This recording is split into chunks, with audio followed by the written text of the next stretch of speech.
मांगे, इससे आली बहिश्त मांगे, इज्जत मांगे, शौकत मांगे, दो जहां में रिफत।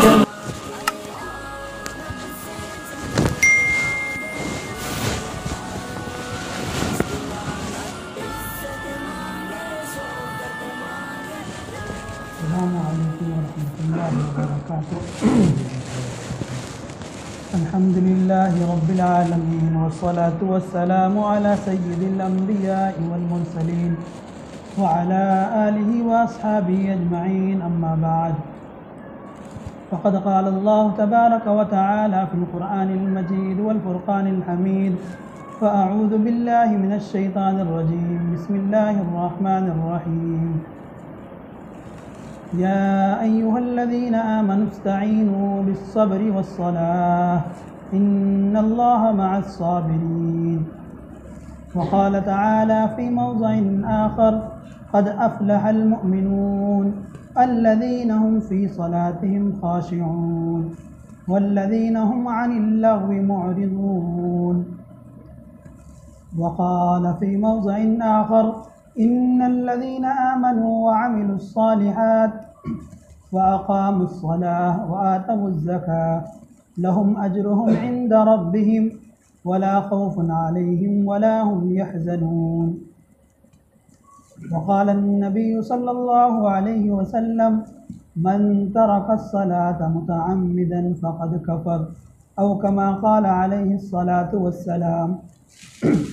अल्लाहुम्मा सल्लि अला सय्यिदिना मुहम्मद व अला आलि सय्यिदिना मुहम्मद अफ़ज़ल सलवातिका बिअददि कलिमातिका व बारिक व सल्लिम। अल्लाहुम्मा सल्लि अला सय्यिदिना मुहम्मद व अला आलि सय्यिदिना मुहम्मद अफ़ज़ल सलवातिका बिअददि कलिमातिका व बारिक व सल्लिम। अल्लाहुम्मा सल्लि अला सय्यिदिना मुहम्मद व अला आलि सय्यिदिना मुहम्मद अफ़ज़ल सलवातिका बिअददि कलिमातिका व बारिक व सल्लिम।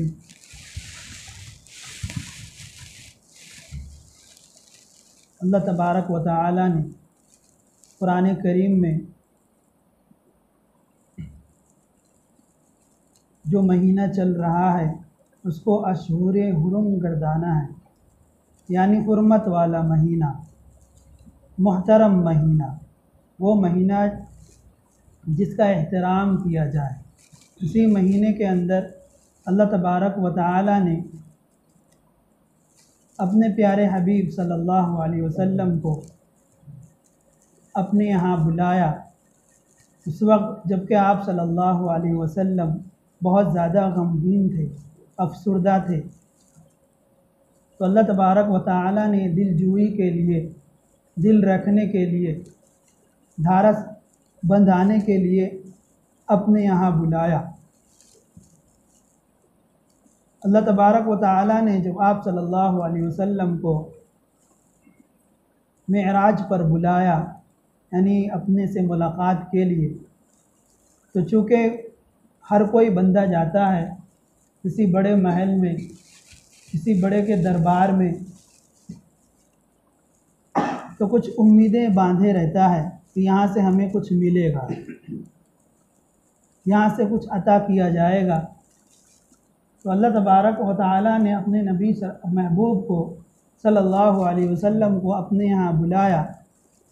तो चूँकि हर बादशाह या वज़ीर या सांसद कोई भी हो, उसके यहाँ जाते हैं तो कुछ न कुछ गिफ्ट मिलता है। जब नबी सल्लल्लाहु अलैहि वसल्लम बादशाहों के बादशाह यानी रब्बुल आलमीन परवरदिगार अल्लाह तबारक व तआला के यहाँ पहुँचे और अपनी इन्हीं दोनों सरों की आँखों से अल्लाह का दीदार किया, अल्लाह को देखा, जिसका बयान इंशाअल्लाह कल शाम में होगा। तो वहाँ आप सल्लल्लाहु अलैहि वसल्लम को एक तोहफ़ा मिला। वो तोहफ़ा था क्या? बंदे को रब से मिलाने का तोहफ़ा था। गौर कीजिए कि अल्लाह तबारक व तआला ने कई चीज़ें बंदों पर फ़र्ज़ की हैं, तो आसमान से ज़मीन पर उतरी, ज़मीन पर अता किया गया। वो तोहफ़े ज़मीन पर अता किए गए। लेकिन एक ऐसा तोहफ़ा भी है, कीमती तोहफ़ा, जिसे अल्लाह तबारक व तआला ने अपने यहाँ बुला करके अता दिया, और वो तोहफ़ा है नमाज का। वो तोहफ़ा क्या है? नमाज का। कि अल्लाह तबारक व तआला ने अपने यहाँ बुलाया तो नमाज का तोहफ़ा, कितने वक्त की नमाज़ों का? 50 वक्त की नमाज़ों का तोहफ़ा मिला। फिर उसमें तख़फ़ीफ़ हुई, कम हुआ मूसा अलैहिस्सलाम के कहने पर, और आखिर में 5 नमाज़ें रह गई। लेकिन अल्लाह तबारक व तआला ने कह दिया कि आपकी उम्मत 5 वक्त की नमाज़ पढ़ेगी और हम उसे 50 वक्त की नमाज़ों का सवाब देंगे।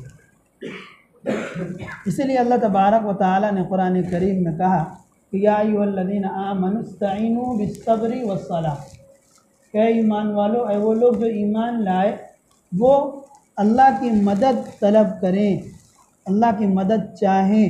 किस चीज़ के ज़रिए? सब्र के ज़रिए और सलात के ज़रिए, यानी नमाज के ज़रिए। ये वो नमाज अहम इबादत है जिसके ताल्लुक़ से अल्लाह तबारक व तआला ने कुरान करीम में फरमाया क़द अफ़लहल मुमिनून अल्लज़ीना हुम फ़ी सलातिहिम ख़ाशिऊन, कि वो लोग कामयाब हो गए हैं जो नमाज के अंदर खुशू और खुजू पैदा किए हुए कर रहे हैं। यानी जब हम नमाज के लिए खड़े हों तो ये सोच कर के खड़े हों, जिस तरह से एक मुजरिम किसी दरबार में खड़ा होता है तो किस तरह से अपने को आजिज़ ज़ाहिर करता है, कमज़ोर और लाग़र ज़ाहिर करता है कि मेरे पास कुछ नहीं है, मिस्कीन ज़ाहिर करता है। इसी तरह से हम मोमिनीन को चाहिए, मुस्लिमीन को चाहिए कि जब हम अल्लाह के सामने खड़े हों तो ये हो कि हम अहकमुल हाकिमीन, रब्बुल आलमीन, बादशाहों के बादशाह के सामने खड़े हुए, तो किस तरह से खड़े होने चाहिए? बिल्कुल इज्ज़ व इंकिसारी के साथ खड़े होने चाहिए। फिर नमाज, हम दूसरी इबादत को देख लें, वो एक तरफ़ा है, किसी एक तबके पर फ़र्ज़ है, दूसरे तबके पर फ़र्ज़ नहीं है। मिसाल के तौर पर हम ज़कात को ले लें तो ज़कात एक तबके के ऊपर फ़र्ज़ है, किसके ऊपर? मालदारों के ऊपर, गरीबों के ऊपर ज़कात फ़र्ज़ नहीं है। उसी तरह से हज को ले लें हम, ये भी मालदारों के ऊपर और सेहतमंद के ऊपर फ़र्ज़। जो मालदार नहीं है, पैसे वाले नहीं हैं, उनके ऊपर हज फ़र्ज़ नहीं है, या जो सेहतमंद नहीं है उनके ऊपर ये फ़र्ज़ नहीं है ये हज।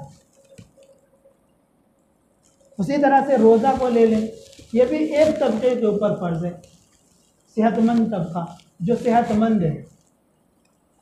जो बीमार है उनके ऊपर फ़र्ज़ नहीं है। लेकिन हम नमाज को देखें, चाहे वो मालदार हो या गरीब हो, माजूर हो या फिर सेहतमंद हो, तवाना हो, ताकतवर हो या बीमार हो, मर्द हो या औरत हो। जैसे अल्लाह के रास्ते में जाना मर्दों के ऊपर फ़र्ज़ है, औरतों के ऊपर नहीं है। लेकिन नमाज ऐसी चीज़ है जो हर एक के ऊपर फ़र्ज़ है। अच्छा, इसमें और एक बात देख लें कि जो नमाज है उसमें आधा रुक्न कोई अदा कर लिया तो नमाज नहीं होती है। लेकिन अगर बीमार है तो उससे जहाँ तक हो सक रहा है उसको पढ़ना है। लेकिन दूसरी इबादत को आप देख लीजिए कि अगर उसमें ऐसा कर रहे हैं तो वो रुकन अदा नहीं होता है। ऐसा नहीं है कि किसी शख्स के पास यहाँ से हिजाज तक का पैसा है, वहाँ तक कर लिया तो हज हो गया, या फिर किसी ने रोज़ा रखा लेकिन इस्तिताअत नहीं है, ज़ोहर तक उसको ज़्यादा भूख लगी तो चलो भाई ज़ोहर तक का रोज़ा हो गया। रोज़े की तकमील कब तक है? मगरिब तक है। और हज की तकमील काबतुल्लाह तक पहुँचना है, वकूफ़ अरफ़ा करना है।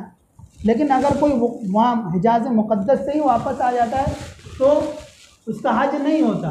उसी तरह से कोई ज़ोहर या असर में अगर रोज़ा खोल ले तो उसका रोज़ा फ़र्ज़ नहीं होता है। लेकिन चूँकि जो चीज़ सबसे ज़्यादा ज़रूरी है उसको आसान तर बनाना था अल्लाह तबारक व तआला को, तो कहा कि अगर बीमार है तो आपसे खड़ा होना नहीं हो रहा है तो आप बैठ करके नमाज़ पढ़ लीजिए। हज में हम हिजाज़ मुक़द्दस तक जाएं तो अल्लाह तबारक व तआला नहीं कहता कि तुम्हारा हज हो गया। लेकिन नमाज में अगर हम खड़े नहीं हो पा रहे हैं तो बैठ कर के नमाज पढ़ लें, अल्लाह ताला कबूल कर लेगा। अगर बैठ कर भी नहीं हो रहा है तो आप लेट करके नमाज पढ़ें, लेकिन नमाज पढ़ना है। तो अल्लाह तबारक व तआला ने, क्योंकि ये ज़रूरी था नमाज, इसलिए अल्लाह के नबी सल्लल्लाहु अलैहि वसल्लम ने फरमाया कि इन्ना अव्वला मा युहासबु यौमल क़ियामा अल अब्दु बिसलातिही, कि क़यामत के दिन जो सबसे पहले इंसान से पूछ होगी, किसके बारे में पूछ होगी? नमाज के बारे में। फ़इन सलुहत अफ़लह व अंजहा, अगर ये नमाज उसकी दुरुस्त निकली तो वो कामयाब हो गया और नजात पा लिया। वइन फसदत, और अगर नमाज में कोई कमी निकली तो फिर ख़ाबा व खसीरा, वो खासिर हो गया, नाकाम हो गया, नामुराद हो गया, वो फेल हो गया। तो चूँकि नमाज फ़र्ज़ है, इसीलिए अल्लाह के नबी सल्लल्लाहु अलैहि वसल्लम ने फरमाया मन तरक सलात मुतअम्मिदन, कि अगर किसी ने जानबूझ करके नमाज को छोड़ा फ़क़द कफ़र, तो गोया उसने कुफ्र वाला काम किया। फिर एक जगह अल्लाह के नबी सल्लल्लाहु अलैहि वसल्लम ने फरमाया कि अस्सलातु इमादुद्दीन, नमाज दीन का सुतून है, और जिसने इस नमाज को छोड़ा हदमत दी, उसने दीन को हदम कर दिया, दीन की बुनियादों को गिरा दिया उसने। इसलिए नमाज ज़रूरी है, और ये नबी सल्लल्लाहु अलैहि वसल्लम की मेराज का तोहफ़ा है, जो अल्लाह के नबी सल्लल्लाहु अलैहि वसल्लम को शब मेराज में अता किया गया। सहाबे किराम रज़ियल्लाहु अन्हुम अजमईन जब ये नमाज का तोहफ़ा मिला तो उछल पड़े कि परवरदिगार से मुलाकात का एक मौका मिल गया, परवरदिगार से बात करने का एक मौका मिल गया। वो खुशी से उछल पड़े। इसीलिए उन्होंने हमारी तरह नमाजें नहीं कि ज़रा 2 मिनट लेट हुआ तो बस इंतज़ार करने लग गए, अब घूरने लग गए। एक सहाबी हैं, नबी सल्लल्लाहु अलैहि वसल्लम को देखा कि नमाज पढ़ रहे हैं, इशा का वक्त है, आप सल्लल्लाहु अलैहि वसल्लम सूरह बकरा की तिलावत कर रहे थे, सूरह बकरा ख़त्म। वो सहाबी सोचने लगे कि इख्तिताम पर होगा 100 आयत 200 आयत, उसके बाद इख्तिताम लास्ट पे सूरह बकरा के ख़त्म पर रुकू करेंगे। लेकिन आप सल्लल्लाहु अलैहि वसल्लम ने अल्हम्दुलिल्लाह अल्हम्दुलिल्लाह कई मरतबा कहा और उसके बाद सूरह आले इमरान शुरू कर दिया। फिर सूरह आले इमरान ख़त्म करके फिर सूरह निसा शुरू कर दिया एक ही रकात में। फिर सूरह निसा ख़त्म हो रही है और उसके बाद सूरह माइदा शुरू कर दी, उसके बाद रुकू फरमाया। फिर दूसरी रकात में सूरह अनाम। वो सहाबी थक गए और वहाँ से उन्होंने नीयत तोड़ ली। आप देखें कि पहली रकात का जो रुकू हो रहा है वो 5-6 पारों पर मुश्तमिल है, इतनी लंबी लंबी रकातें होती थी। इसलिए अल्लाह के नबी सल्लल्लाहु अलैहि वसल्लम ने फरमाया कि कुर्रतु आइनी फिस्सलाह, कि मेरे आँखों की ठंडक नमाज में। फिर हज़रत बिलाल से कहते हैं कि नमाज अदा करो और मुझे राहत पहुँचाओ, मुझे आराम पहुँचाओ। इसीलिए अल्लाह के नबी सल्लल्लाहु अलैहि वसल्लम ने फरमाया कि मेरी आँखों की ठंडक नमाज में। आज मस्जिदें बनी हुई है हर जगह वीरान हो रही है। मस्जिदें जब हमसे कोई चीज़ छिन जाती है तो उसका एहसास होता है, लेकिन मस्जिदों को आप बनाना तो आसान है, लेकिन उसको आबाद करना उतना ही मुश्किल है लोगों के लिए। मस्जिद तो बना दी शब्बर में ईमा की हरारत वालों ने। अल्लामा इकबाल ने कहा था मस्जिद तो बना दी शब्बर में, एक रात में मस्जिद तैयार हो रही है। कहाँ? तो लाहौर के अंदर। ये आज़ादी से पहले की बात है। एक मुतनाज़े ज़मीन थी, जिस तरह हमारे यहाँ एक मुतनाज़े ज़मीन थी, लोगों ने मुतनाज़े बनाया, थी नहीं, अब उनके कब्ज़े में चली गई। तो उसी तरह से अंग्रेज़ का दौर था, वहाँ पर उन्होंने फैसला दिया कि भाई ठीक है, अगर पहाड़ के ऊपर है वो मस्जिद अब भी है, पहाड़ के ऊपर है। मुसलमानों को मौका दिया कि आप एक रात में अगर बना लेते हैं तो यह आपकी, वरना यह हम सामने वाले को दे देंगे, दूसरे को दे देंगे मंदिर बनाने के।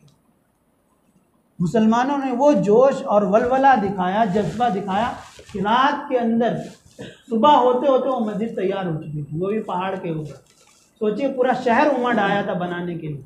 तो अल्लामा इकबाल ने कहा था, जब तब बाद में उसकी हालत ज़ार को देख कर कि मस्जिद तो बना दी लेकिन लोग वहाँ नमाज़ पढ़ने नहीं पहुँच रहे, तो इसलिए अल्लामा इकबाल ने कहा था, मस्जिद तो बना दी शब भर में ईमान की हरारत वालों ने, मन अपना पुराना पापी है बरसों में नमाजी बन न सके। 30 साल 40 साल 50 साल 60 साल के हो चुके हैं लेकिन अभी तक नमाज़ पढ़ना हमें नहीं आता है। हमें किस तरह से अल्लाह के सामने रुकू करना है वो नहीं आता है, किस तरह से हमें अल्लाह के सामने झुकना है, सजदा करना है वो हमें नहीं आता है। ज़रा से पैर में दर्द हमने वहाँ देखा जहाँ हम पढ़ाते थे पहले, कि हमने देखा कि घंटों खड़े रहेंगे मस्जिद के बाहर और अपनी कॉलोनियों में सोसाइटियों में खड़े रहेंगे, लेकिन मस्जिद में आएंगे तो जैसे से बैठ जाएंगे, नमाज कुर्सी में बैठेंगे।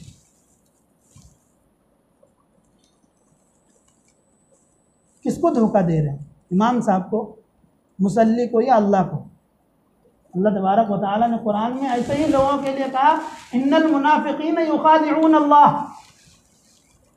कि जिनके दिलों में अभी ईमान नहीं बैठा ये अल्लाह को धोखा दे रहे हैं। वो सोच रहे हैं कि हम अल्लाह को धोखा दे रहे हैं, हमारी नमाज मुकम्मल हो रही है, वो अल्लाह को धोखा नहीं दे रहे, वो हुआ खादिऊन, वो अपने आप को धोखा दे रहे हैं। बाहर खड़े घंटों, लेकिन यहाँ आएंगे तो मस्जिद कुर्सी पे बैठेंगे। नमाज जब हमारी मुकम्मल नहीं है तो फिर जैसे आमाल हमारे यहाँ से जाएंगे आसमान के ऊपर, यानी अल्लाह ताला के यहाँ, वैसे ही फैसले वहाँ से उतरते हैं। हमारी टूटी फूटी नमाजें और आमाल अगर जाएंगे तो अल्लाह तबारक व तआला के, अगर यहाँ से गुनाह जाता है अल्लाह के यहाँ तो फिर वैसे बुरे फैसले ही उतरेंगे। हम अगर गाना बजाना कर रहे हैं तो घर में बरकत नहीं आएगी, गाना बजाने वालों का माहौल ही आएगा हमारे घर में। फैसले उसी तरह के आते हैं जिस तरह के अमाल हम यहाँ से भेजेंगे। हम अपने रिश्तेदार को अगर 100 रुपये देते हैं तो वो वापस हमको 100 रुपये ही देगा। हम जैसा गिफ्ट उनको देंगे वैसा ही अच्छा गिफ्ट वो देगा। तो अल्लाह के यहाँ जैसे अमाल हम भेजेंगे वैसे ही हमें मिलेगा। आप ये नमाज इतनी अहम इबादत है कि आदमी को, अगर कोई ऐसा आदमी नहीं है, कोई अपने दिल पर न ले और अपने आप पर फिट ना करे। हम उमूमी बात कर रहे हैं कि अगर 1 लाख रुपए हम सामने रख दें और किसी बूढ़े और ज़ईफ़ को, जिनको बैठना नहीं आता, उनको कहें कि इनको ले लें, तो वो ले लेगा, कोशिश करके वो ले लेगा। क्या नमाज उस 1 लाख रुपए से कम हैसियत वाली है कि हम बैठ करके नमाज पढ़ना शुरू कर दें? आप नमाज पढ़िए, कुरान, नमाज का एक एक रुकन फ़र्ज है। जो अरकान फ़र्ज हैं वो फ़र्ज ही हैं, वो नफिल नहीं हो जाएंगे, मुस्तहब नहीं हो जाएंगे। मैं जानता हूँ, अगर मैं बैठ कर के नमाज़ पढ़ रहा हूँ तो मैं जानता हूँ कि मैं रुकू कर सकता हूँ या नहीं कर सकता हूँ, खड़े होकर के नमाज पढ़ सकता हूँ या नहीं पढ़। दूसरों को छोड़ दीजिए, मैं सजदा कर सकता हूँ या नहीं कर सकता हूँ, मेरा दिल जानता है।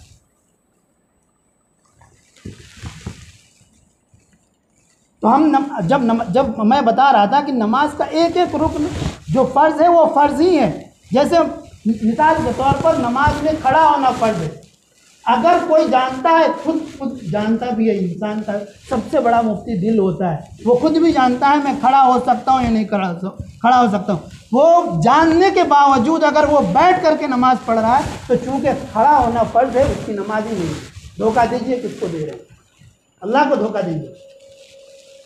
खुद अपने आप को हम धोखा दे रहे होते हैं नमाज के अंदर, क्योंकि हमें पता है कि मैं खड़ा हो सकता हूँ। यहाँ पर सजदे रुकू है, मैं जानता हूँ, मेरा दिल जानता है कि मैं रुकू कर सकता हूँ, उसके बावजूद हम झुकने से काम चला ले रहे हैं। नमाज आपकी नहीं हो रही है। उसी तरह से मेरा दिल जानता है कि मैं सजदा कर सकता हूँ, उसके बावजूद हम झुकने से काम चला रहे हैं, मेरी नमाज नहीं हो। क्यों? इसलिए कि ये झुकना और सजदा करना, सजदा कहते हैं किसे? पेशानी को ज़मीन पर रगड़ना, इस नीयत से, रगड़ना का मतलब रखना, कि अल्लाह के हम कदमों में सर को रख रहे हैं, इसको सजदा कहते हैं। इस झुकने को सजदा नहीं कहेंगे। और ये फ़र्ज़ है, अगर ये हम फ़र्ज़ अदा नहीं करें, नमाज नहीं हुई हमारी, आना बेकार हुआ हमारा। इसलिए अगर हम कादिर हैं उस फ़र्ज़ पर, उस रुकन को अदा करने पर, जिस तरह से बग़ैर वज़ू के हमारी नमाज नहीं होगी, उसी तरह से अगर हम रुकू पर या सजदे पर कादिर हैं, उसके बावजूद अगर हम बैठ करके नमाज पढ़ें, हमारी नमाज ही नहीं होगी। उसके बाद भी हम कहते हैं कि भाई घर में बरकत नहीं है, हम परेशान हैं। भाई हम नमाज ही मुकम्मल नहीं कर पाए हैं अभी तक, हमारे सजदे होते हैं, हम कहीं और खोए होते हैं। इसलिए अल्लामा इकबाल ने कहा था, मैं सर बसजदा हुआ कभी तो ज़मीं से आने लगी सदा। मैं सर बसजदा हुआ कभी तो ज़मीं से आने लगी सदा। तेरा दिल तो है सनम आशना, तुझे क्या मिलेगा नमाज में? तो दिल कहीं और बिठा रखा है। यहाँ हम सजदे में जा रहे हैं, लेकिन हम कहीं और खोए हुए हैं, क्या मिलेगा नमाज? तो हमें नमाज इस तरह से पढ़नी है जिस तरह की अल्लाह के नबी सल्लल्लाहु अलैहि वसल्लम ने पढ़ी, कि 5-5, 6-6 पारे एक रकात में पढ़ी जा रही, पढ़ रहे हैं अल्लाह के नबी सल्लल्लाहु अलैहि वसल्लम। हदीस मुबारक में आता है कि हत्ता तवर्रमत कदमाहु, आपके दोनों कदम टूट जाते खड़े होंगे। हालांकि अल्लाह के नबी सल्लल्लाहु अलैहि वसल्लम को इतनी परेशानी उठाने की ज़रूरत नहीं थी। अल्लाह ने सब कुछ, जब उन्हीं की वजह से ये कायनात बनी है तो उनके ऊपर कुछ भी नहीं था, लेकिन उम्मत को बतलाने के लिए कि ये चीज़ें करना ज़रूरी है, इसलिए अल्लाह के नबी सल्लल्लाहु अलैहि वसल्लम, इसलिए हज़रत आयशा कहती हैं, आप इतनी तकलीफ़ क्यों उठाते हैं इबादत को लेकर के, अल्लाह की इबादत को लेकर के?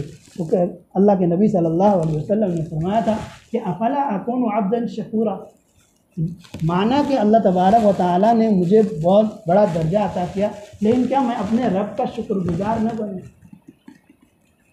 तो अल्लाह के नबी सल्लल्लाहु अलैहि वसल्लम जो हमें बतला करके गए हैं, जो तरीक़ा दे करके गए हैं, उसी में हमारी नजात है। हम पहले अपनी नमाज को दुरुस्त करें, उसके बाद जब हमारी नमाज दुरुस्त होगी तो फिर हमारे सारे अमाल दुरुस्त होंगे। इसलिए अल्लाह के नबी सल्लल्लाहु अलैहि वसल्लम ने फरमाया, जो हदीस हमने कोट की, कि सबसे पहले क़यामत के दिन नमाज के बारे में सवाल किया जाएगा। इन सलूहत, ये अगर रोज़ महशर के जहाँ गुदाज बुअत अव्वली पुरुष नमाज बुअत, हश्र के मैदान में भी जो सबसे पहले पूछ होगी किस चीज़ के बारे में? नमाज के बारे में। इसीलिए अल्लाह के नबी सल्लल्लाहु अलैहि वसल्लम ने फरमाया, इन सलूहत अफलहा व अंजहा, नमाज अगर दुरुस्त निकल गई तो ये कामयाब होगा और नजात पाएगा। किस चीज़ से? अजाब से, जहन्नम से नजात पा लेगा। व इन फसदत, और अगर ये नमाज के अंदर कमी और कोताही निकली, इसके अंदर अगर खराबी निकल आई तो फ़क़द खाबा व खसिरा, वो नाकाम हो गया, नामुराद हो गया। हमें नमाज पर भी मेहनत करने की ज़रूरत है। हमें चाहिए कि अल्लाह तबारक व तआला से जब हम सामने आ रहे हैं तो बिल्कुल इज्ज़त और इनकिसारी ज़ाहिर करें। आज इसके परवरदिगार, हमसे तेरे कमज़ोर बंदे हैं, नातवा बंदे हैं, परवरदिगार हम पर रहम फरमाइए, हम आजिज़ हैं, मजबूर हैं, मक़हूर भी हैं, इस ज़माने में हम पर कहर ढाया जा रहा, मक़हूर भी, मजबूर भी है, परवरदिगार हम पर रहम फरमाए। बिल्कुल आजिज़ी और इनकिसारी से ये सोच करके कि हम किसके दरबार में खड़े हुए, किसके सामने खड़े हुए। ये अगर नमाज का जिसको मज़ा आ जाए, फिर वो हज़रत मुजद्दिद अल-फ़सानी रहमतुल्लाह अलैह, बहुत बड़े अल्लाह वाले गुजरे हैं, उनके खलीफा थे। तो एक उनके मुरीद ने, उनके खलीफा के मुरीद ने उनसे कहा कि हज़रत जन्नत में नमाज नहीं होगी, जन्नत में नमाज नहीं होगी। तो वो कहते हैं, अल्लाह वाले होते हैं, उन्होंने कहा कि फिर क्या मज़ा है जन्नत में? यानी उनको नमाज का मज़ा आ गया था। जब नमाज का मज़ा, नमाज की मिठास आ जाती है तो बंदा घंटों खड़ा रह जाए, उसको फ़र्क नहीं पड़ता कि हम किसके सामने आहोजारी कर रहे हैं, अल्लाह तबारक व तआला के सामने जिसने को ये पूरी कायनात को बनाया, हमारे वजूद हमको वजूद बख्शा, फिर हमको एक एक नेमत से नवाजा, उसके सामने खड़े हो रहे हैं, उसका शुक्र अदा कर रहे हैं। तो ये नमाज की चाशनी और मिठास अपने अंदर पैदा करने की कोशिश कीजिए। यही मेराज का तोहफ़ा है जो शबे में सब कल मनाएंगे लोग, जो सब के अंदर जो सबसे बड़ा तोहफ़ा मिला इसी नमाज का था। इसी पर हमको मेहनत करने की भी ज़रूरत है। अल्लाह तबारक व तआला हमें नमाज का पाबंद बनाए, हमारी नमाज को दुरुस्त बनाए। आमीन। वाह।